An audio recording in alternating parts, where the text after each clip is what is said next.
سلامونه درنو لیدونکو د ټولنیزو رسنیو همکارانو. نن د 10 بجو څخه زموږ کور محاصره و. زما 2 نور وروڼه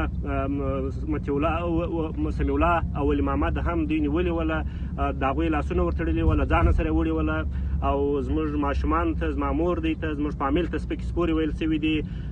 پرون یې مطیع الله وړی دی، نن یې د هغه موبایلونه او زما د بل ورور موبایلونه په زور وړي دي. دوی د چا شخصي حریم ته ننوځي راغلي دي. دوی کوښښ کوي چې ما ونیسي، ما ټینګ کړي، خو زه نه یم، زه خوندي ځای یم. زه د ټولو سره خپل پیغام شریکوم. دغسې وحشي عمل، دغه ناروا عمل چې د هر افغان سره کیږي، د هر انسان سره د ځمکې پر مخ کیږي، موږ دا غندو. دا وحشي عمل دی، دا نه د حکومت طرز دی، نه د یو ادارې ډول دی، د هیڅ ډول نه دی. دغسې اعمال چې هر څوک درسره کوي، دا موږ غندو. موږ د قلم خلک یو. موږ په دې ملت کې 15 کاله په رضاکار ډول باندې کار کړی دی، او بیا هم د خپلې مبارزې څخه په هیڅ ډول باندې کې مې څوک وژني هم موږ د خپلې مبارزې څخه تېر نه یو. د دې ملت لپاره د افغانستان یو داسې راتلونکی غواړو چې هغه په زده کړو باندې سمبال وي، ټوله په زده کړو باندې سمبال وي. دا د دې ملت پر موږ باندې حق دی. موږ پر خپله مبارزه باندې، پر خپله خبره باندې ولاړ.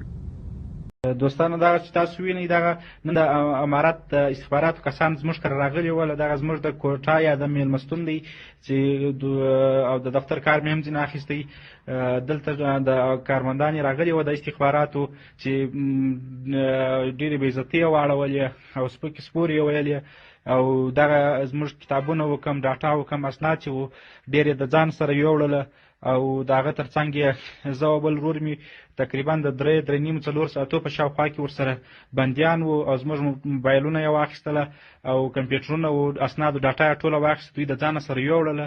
موږ یې اوس بېرته را ایله کړلو چې دا تاسو وینئ، دا زموږ د کښېنستو یا د اوسېدو وطاق وو چې دوی پر دغه حال باندې واړوئ، او موږ ته یې بې عزتي را واړوله، او بدې خبرې، بد الفاظ یې راته کار کړل.